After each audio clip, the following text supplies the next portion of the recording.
Nós gostaríamos de dar as boas-vindas a você que nos acompanha do nosso especial de Natal da Classic House. Esperamos que tenham momentos assim bem agradáveis, que você assista a todo esse programa, que eu tenho certeza que vai ser muito especial. E hoje nós contamos aqui com a presença da Virgínia Borges, a Aline Souza e a Luciana Costa, que vai agora cumprimentar vocês. Oi, gente, boa noite. É um prazer estar aqui com vocês. Eu sei que a gente está aqui com um propósito muito maior, que além de falar, de conversar entre amigas, também de falar sobre algo muito importante, que é o Natal. Para a gente que é cristão e crê que Jesus nasceu e veio com um propósito maior de nos salvar. É um prazer estar aqui com vocês da Classic House e estar compartilhando esse momento tão especial, que é o especial de Natal. Eu sou a Luciana, uma honra estar aqui participando, desse episódio ao lado dessas queridas. Vai ser muito bom. Mais uma vez, dar as boas-vindas e dizer que o nosso momento hoje vai ser muito agradável. Eu diria que será incrível, porque nós vamos falar sobre 3 temas muito importantes. Vamos falar um pouco sobre a questão do Natal, que é uma época maravilhosa que nós estamos agora. Vamos falar sobre famílias e eu também gostaria de falar um pouco sobre a mídia, algo que está aí mexendo com a cabeça, com os neurônios de muita gente. Então eu gostaria de começar fazendo uma pergunta para as nossas convidadas neste momento aqui em que nós estamos nesse especial de Natal. Vamos falar um pouco sobre a mídia. Como é que vocês veem hoje o mundo em que nós estamos vivendo, essa era digital, né? Para onde nós nos movimentamos, nós temos o digital ao nosso redor.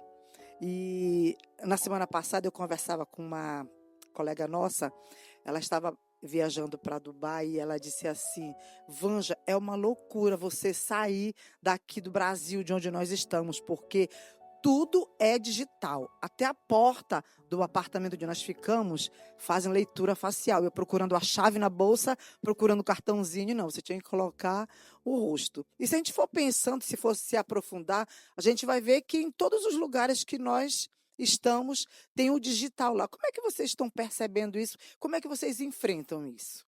É bem interessante. E quando você falava, eu fiquei pensando que tem 2 pontos que a gente precisa considerar. O lado bom, né? A gente ter acesso, as distâncias diminuíram, e isso é maravilhoso. A gente pode falar com as pessoas como se elas estivessem ao nosso lado. Mas também tem um lado negativo, que a gente sabe que tem levado jovens, adolescentes, crianças, como a gente estava conversando ainda há pouco, crianças estão sendo levadas e estão viciadas na tela, o que é triste. Eu ultimamente tenho visto no supermercado os pais fazendo compra e as crianças ficam quietinhas porque elas estão no telefone. Mas isso é um grande problema, e vocês que têm filhos pequenos, eu já estou numa outra fase. Minha filha já cresceu, meus filhos já cresceram, então a minha filha tem esse controle. E só para terminar, eu acho interessante porque a Maria Luísa, ela consegue, ela coloca um aplicativo, ela mesma se policia o tempo que ela precisa ficar e que ela pode ficar. Eu sempre dou esse exemplo para as pessoas, porque eu acho que é uma disciplina que ela sabe que não tem, então ela precisa desse controle externo, né, a ela. Porque se for deixar, a gente mesmo também se deixa levar, né? Então isso é bem interessante. Mas vocês que têm filhos pequenos, eu imagino que seja um desafio muito maior. Porque não é só o telefone, né, a televisão. Eu também penso que tem os 2 lados, né? O positivo e o negativo. Mas eu diria que aqui, né, nós estamos sendo possibilitados a chegar em vários lares através dessa mensagem, através das mídias digitais, né? Muitas facilidades, o que nós, enquanto seres humanos, amamos, né? Mas também, o outro lado, eu diria que seria esse momento que eu observo que é uma tentativa de resgate, de se reconectar com as pessoas. E então a gente tem que rever, como a Virgínia falou, né? Esse lado de estar exposto a muitas mídias, o que tem nos facilitado, nos ajuda muito, eu acho muito bom. Inclusive, é como eu consigo acessar muitas mães através do meu curso. de alfabetização, eu não teria essa oportunidade se não fosse isso. Mas também eu tenho que sempre estar me policiando para ser mais presente na vida real do que no digital. Então, eu penso que isso é muito importante, né? A gente sempre fazer essa reflexão. Eu tenho visto muitos pais hoje, assim, com uma concepção completamente nova, revolucionária, penso, que é de já criar os filhos sem acesso à tela. Sem acesso, zero. Gente, Inclusive, eu lá queria em casa muito. é assim. Eu queria muito ter tido esse insight, sabe? Na época que meus filhos eram pequenos. Mas o que eu ia dizer é que a minha primeira rede social foi o Orkut. Alguns de vocês vão lembrar disso. E como era legal a gente procurar amigos, colegas, pessoas que a gente fazia muito tempo que não via, né? Então aquilo ali foi um boom. Eu disse, uau, agora sim criaram algo que é interessante, algo que vai fazer com que a gente se conecte. E só que naquele momento eu pensava assim, só em alguém que estava em outro estado. Eu não tinha assim a dimensão do que a tecnologia podia nos trazer, né? E ela fez com que nós chegássemos até hoje aqui, onde nós estamos agora, com vontade de que ela, em algumas situações, de que ela não existisse, de que ela fosse eliminada. Já chegou algum momento que vocês chegaram a pensar nisso, Luciana? Eu penso que é impossível voltar a ser como era antes, né? Porque, que nem muitas já falaram, né? O uso da tecnologia está fazendo a gente estar aqui nesse momento, chegando até os lares, as famílias, né? Então, eu vejo que é irreversível, né? Isso é muito importante. Mas, como tudo, tem que ter limite, né? Sem limite, aquilo desanda. Mas o uso da tecnologia, ele tem o seu lado bom, que nem elas falaram, tem 2 pontos. O lado positivo e o negativo. E se a gente souber usar, se a gente souber se policiar, limitar, ele é excelente, né? Para nos beneficiar no dia a dia, nos traz facilidade, agilidade, rapidez, mas tudo com moderação. Mas hoje tem um site, não é, que os nossos filhos, eles têm acessado demais para eles fazerem os trabalhos escolares, né? E aí, isso não limita o fato deles pararem para pensar, para refletir, para ir buscar soluções, sem eles estarem ali só dependendo, na verdade, de uma tecnologia? Bem interessante a sua pergunta, Vanja, porque a gente já teve essa conversa. Só que até para você ter acesso a uma inteligência artificial, você precisa saber como perguntar. Porque ela, querendo ou não, eu trato a minha, não sei como vocês tratam, mas eu falo bom dia, boa tarde, quando eu falo com a minha inteligência artificial, meu chat. E assim, até para você perguntar, porque eles vão te conhecendo, vão conhecendo seu perfil, né? Até para você perguntar, você tem que saber o que você está falando, porque senão você vai sair besteira. É simples assim, porque uma vez, sem querer, eu estava pesquisando por um assunto e, em vez de colocar Praça Dom Pedro I, eu coloquei Dom Pedro II. E aí ela foi na minha. E ela foi fazendo como eu queria, como se fosse Dom Pedro I. E estava completamente errado, simplesmente por causa de um número. Então a gente precisa ter a gente precisa falar com os filhos sobre isso. Porque, na verdade, eles precisam ter esse limite de aprender, ter o conhecimento para poder usar aquilo como uma pesquisa. Acho que não seria nem pesquisa, eu acho que seria mais uma ajuda, às vezes até com as palavras, mas não de conhecimento, porque ali realmente existem falhas muito grandes, muito sérias. Como muitas questões, né, hoje, eu acho que esse é mais um desafio atual, principalmente para nós professores, né, lidar com essa questão de como direcionar, porque o aluno, ele fica, né, o estudante, ele fica dependente daquela ferramenta, e ele não consegue criar a autonomia nos seus estudos, não consegue se aprofundar, né, em algum tema, ter essa independência de conseguir estudar e chegar a uma conclusão sozinho.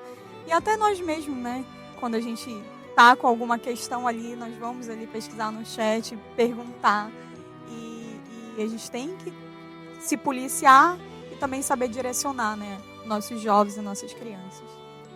Algo que tem me preocupado muito é que muitos pais, muitas famílias não estão sabendo lidar com algumas situações do dia a dia. As crianças, elas estão deixando de viver momentos bons para estarem à frente de uma tela. E os pais não sabem como dizer não, talvez eles não entendam o real perigo do que é uma criança com um aparelho de celular na mão, né? Porque ali você pode viajar. Você vai para qualquer lugar com um aparelho desse na mão. Você pode visitar lugares, pessoas, é algo assim, às vezes, inimaginável. Então, eu tenho muitas restrições, né, ao uso natural por muitas crianças, adolescentes, inclusive jovens e até mesmo adultos. Na semana passada, eu conversava com uma profissional da psicologia, conhecida nossa que mora em São Paulo. Ela disse que antes eles tinham uma clínica só como experimento para desintoxicar pessoas, crianças, adolescentes do uso de celular. Hoje já tem 3. E eu fico pensando, onde é que nós vamos parar? Onde é o limite? Onde é aquela linha tênue? Vocês acham que é colocar aplicativo para que os pais possam estar ali controlando, conversando com as crianças, com os jovens? Porque vocês sabem que, dependendo da idade deles, são muito espertos, né? Eles conseguem dar um jeitinho assim de ludibriar, de dar aquele jeitinho brasileiro, né? Para fazer aquilo que eles querem. Será que os pais estão preparados para isso? Falando assim do ponto de vista, que é a minha experiência, né? Que tenho filho de 5 anos, eu vejo que tudo tem que começar a você colocar limite na infância, né? Os próprios pediatras, os médicos, eles aconselham a criança até 2 anos a ser 0 tela. E depois você ir aumentando isso com limite, né?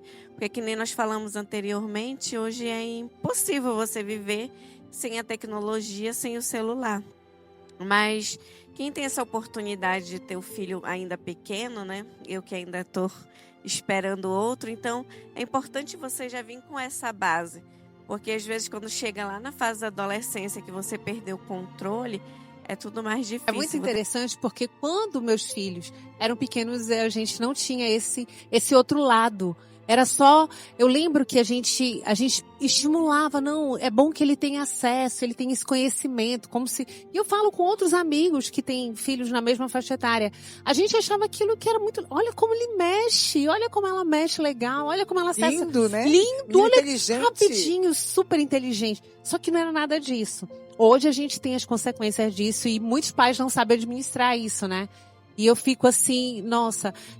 mas a gente não pode deixar de falar que acho que o mais importante disso é a gente pedir sabedoria a Deus. Porque às vezes esse limite, ele é tão... mas eu tô precisando, eu tô pesquisando. Eu lembro que o meu filho tinha uma dessas. Mãe, eu tô pesquisando algo para a escola. E o Igor era...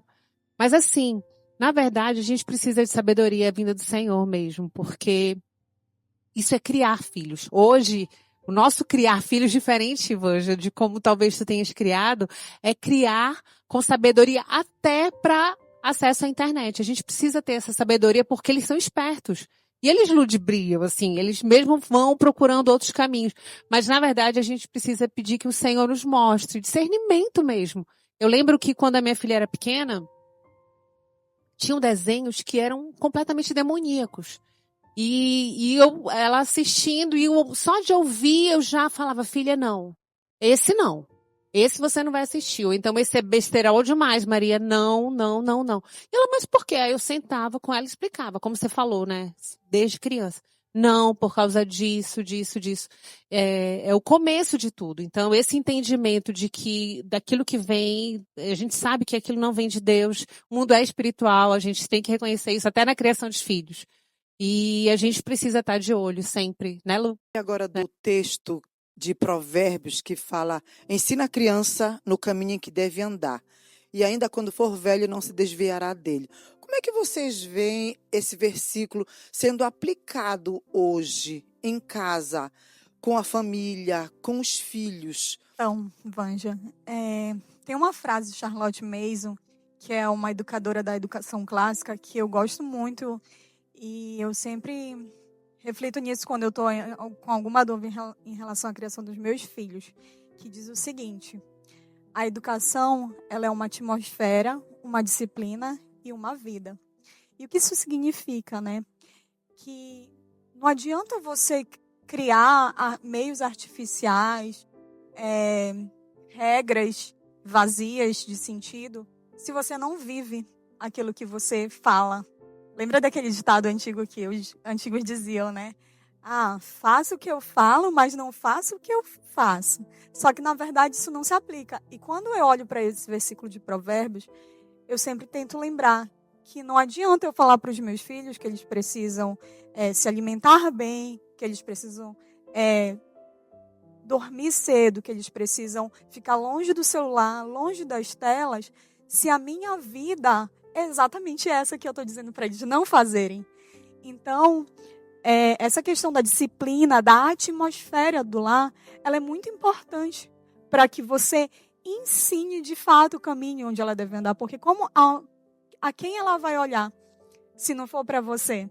Aí enfim, ela pode ter várias referências fora de casa, mas a principal sempre vai ser você. Mas a minha mãe e o meu pai, eles fazem assim, então na minha casa é assim, e esse é o certo. E aí eu acredito que a criança vai conseguir, né? Ela consiga seguir aquele caminho que a gente está falando. E é o que eu tenho vivido na minha casa, assim. Eu também vejo muito como o exemplo, né? Não adianta a gente falar e sim o exemplo. Me veio agora à memória o Samuel, meu filho, né? Há uns 15 dias atrás, nós começamos um propósito de oração em casa. A gente lê a Bíblia antes de dormir. E às vezes o cansaço do dia, né? A gente já está nos primeiros dias, ele dizia, não, eu tô com sono, eu não quero. Ele queria orar deitado. E eu achei interessante que quando chegou, acho que pelo 5º dia, ele já pedia para fazer. Teve um dia que a gente, no cansaço, ia esquecendo, a gente já estava tudo deitado. Ele falou, nós não vamos orar hoje? E tipo, com 5 dias, né? E a gente ficou super... É a questão do hábito, né? Isso, nós ficamos muito admirados, assim, pela reação dele, né? Como ele mudou. E hoje em dia, todos os dias, isso faz uns 15 dias, né, que nós começamos, e ele faz todos os dias. E ele faz, assim, porque ele quer, com vontade, porque se virou um hábito, né? Eu achei muito interessante. Isso é a atmosfera do lar de vocês, né? Ele vai viver aquilo que vocês estão colocando e estão vivendo diariamente. E vocês pensam, assim, que a família ainda é um espaço principal de proteção? Vocês, mas eu acho estranho quando alguém diz assim, não, eu não quero ir para casa. Não, ou então procura coisas na rua para fazer. Gente, eu faço de tudo para voltar para casa. É um lugar de conforto, né? Eu sempre converso com o Diogo, meu esposo, que a gente tem muitos desafios, principalmente com 2 bebês. Mas é sempre melhor estar em casa com esses desafios dentro, porque é o nosso lugar de conforto, onde a gente vai conseguir direcioná-los e se organizar, do que estar na rua, né? Então, para a gente, na verdade, o desafio é o oposto, é sair de casa. Então, a gente precisa ter esse cuidado, né, também de entender que eu sou parte desse ambiente e qual a diferença que eu faço nesse ambiente. Então, bem recentemente, eu tive que rever as minhas atitudes, porque eu estava, assim, numa fase, assim, bem cansada, e toda mulher acho que passa por isso, né? Estresse, cansaço, e eu estava me tornando essa pessoa pesada para o meu esposo, para os meus filhos, e eu tive que rever isso. E, assim, quando eu percebi e eu comecei a tomar atitudes significativas de mudar a minha postura, eu vi que o meu ambiente melhorou e todo mundo foi ficando mais calmo, mais leve. E eu penso que é muito importante. Eu imagino a casa, isso, né? Porque 2 crianças pequenas, a casa fica Sim, um pouco bagunçada. Um caos. Um pequeno caos. Vocês falarem em casa bagunçada, né? Eu tenho 5 netos. A minha neta mais nova, ela tem 5 anos. A mais velha tem 19. Então, só eu e meu esposo, não tem mais aquela bagunça, só nos finais de semana. Todos os finais de semana eles estão lá. Inclusive, eu nem posso receber convite para almoçar fora, porque os meus filhos querem se convidar para ir juntos, né? Então é ali, eles não querem ficar longe desse almoço de final de semana, né? O almoço que a gente faz. Mas o que é que eu tenho feito? Eu ensino os netos, né? Então, tem o Joaquim, ele já chega em casa perguntando: vovó, o que é que tem para fazer? Já lavei minha mão.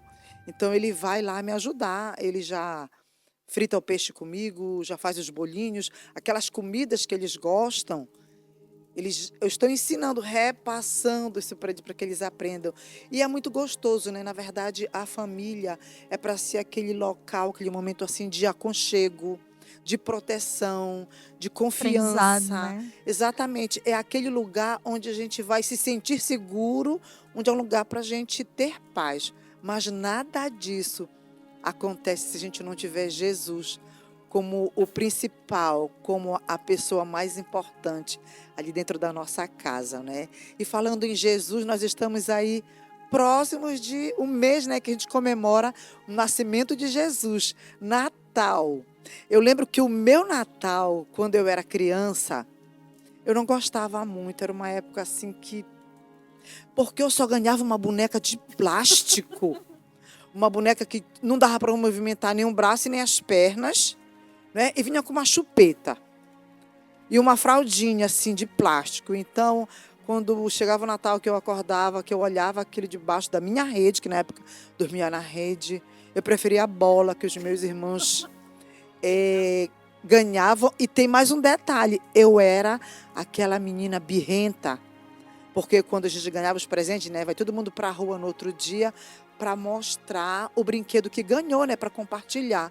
Então eu pegava a bola que os meus irmãos ganhavam e chutava onde as meninas estavam brincando de casinha, de fazer comidinha, aqueles fogãozinhos com panelinha. Era meu prazer destruir aquilo, derrubar. Ainda bem que com o tempo a gente vai mudando, né? Mas essas são as imagens que ficaram do Natal na minha mente. E a de vocês, como era quando vocês eram crianças?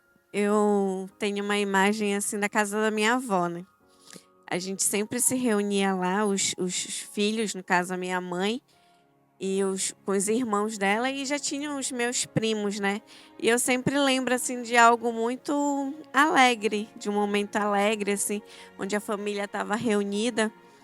E com o passar do tempo, né, quando nós fomos ficando adultos, aquilo parece que perdeu a graça, até porque cada um vai procurando o seu lado, e já não se reunia.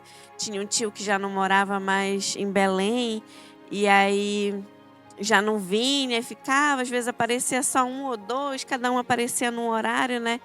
E é interessante como ver essa transição. E agora que eu tenho filho, né? Tem o Samuel, ele trouxe isso de volta para casa, essa alegria do Natal, da gente se reunir de novo.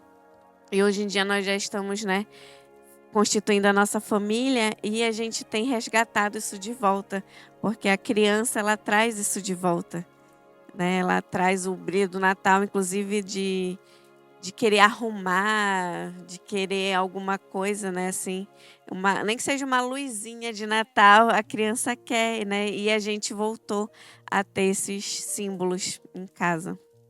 E dá trabalho, né, arrumar uma árvore de Natal, né, gente? Falando nisso, pode ou não pode árvore de Natal, né?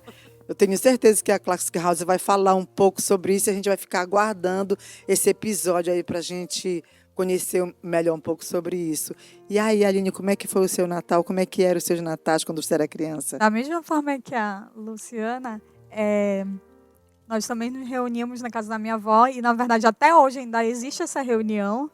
Vai todos os filhos, todos os meus tias, que são 9 por sinal. E aí vamos os filhos, e já tem os netos, os bisnetos, e assim, é aquela grande reunião, né? E aí junta a panela, cada um leva alguma coisa, faz umas brincadeiras, faz um culto.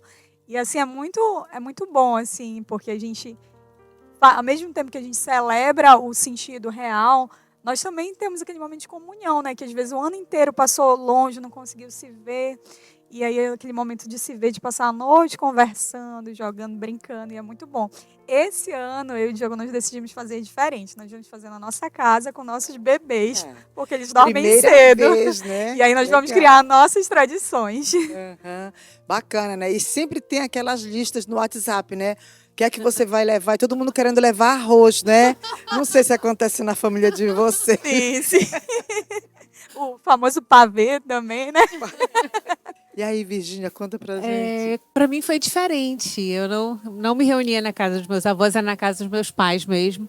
Meus pais viam de uma forma muito comercial, então o Natal era presente. Mas eu aceitei Jesus muito cedo, muito jovem, e mudou a minha concepção para mim. E assim, era mais eu do que minha família. Então, para mim, eu sempre pensava no que era Jesus, o que estava relacionado com aquilo, e aí procurava direcionar minha família para isso. Vamos orar, vamos. Então, eu sempre puxei a família nesse sentido. Agora, já na minha casa, com a minha família, a gente está fazendo, e aí fica a dica, tá? Fica a dica para todo mundo, de trabalhar com as crianças o advento do Natal, né? A Maria Luísa era pequena, minha irmã trouxe de fora do Brasil, tinha cada dia uma atividade. Só que a gente não tinha muito claro, agora está muito mais fácil, porque a gente tem acesso, né, na internet, a gente Sim, consegue inclusive ver. eu faço. É muito legal, é muito legal. A gente se planejou para fazer os domingos, porque é fazer cartinha. Hoje a Maria Luísa fez as cartinhas para o pessoal do prédio, do condomínio. E é uma forma de evangelizar também, né? E é sobre isso. Natal é Jesus e a gente não pode perder isso nunca, nunca. Isso precisa ser o mais importante sempre. Para mim não deu certo. A primeira vez que eu quis fazer o calendário do Advento, né, eu pedi para uma amiga minha que ela faz biscoitos. Eu acho que em 2 semanas acabou todos os biscoitos do Advento, que era para ir em 30 dias, né? Porque estava muito gostoso. Não deu para ficar esperando, né? Então eu já entendi que tem que ser de papel mesmo, algo para as crianças fazerem, para lerem. Porque o de biscoito não deu certo. Mas que bom, né? O Natal é uma data muito especial que está se aproximando de nós. Então, a gente vai aqui deixar uma mensagem para a gente encerrar este momento tão bom, tão agradável que nós passamos aqui, né? Uma mensagem de Natal para quem está conosco aqui participando deste programa. E eu quero dizer que é um privilégio ter você conosco, nos assistindo aqui. E se você ainda não nos segue, nos segue na Classic House, você pode ir lá no Instagram para nos seguir, indicar para outros amigos e assiste a nossa programação, que eu tenho certeza que vai trazer muita coisa boa para você. Bem, eu quero desejar para cada família, cada pessoa que está assistindo esse programa, um Feliz Natal e que o Senhor possa fazer morada na sua vida e que o verdadeiro significado do Natal, que Jesus nasceu, aleluia, porque Ele nasceu. A gente está aqui hoje, a gente pode conversar e é o mais importante, que isso fique no seu coração, na sua mente, que você reflita sobre isso verdadeiramente. É o desejo do meu coração para cada uma de nós, para cada família representada.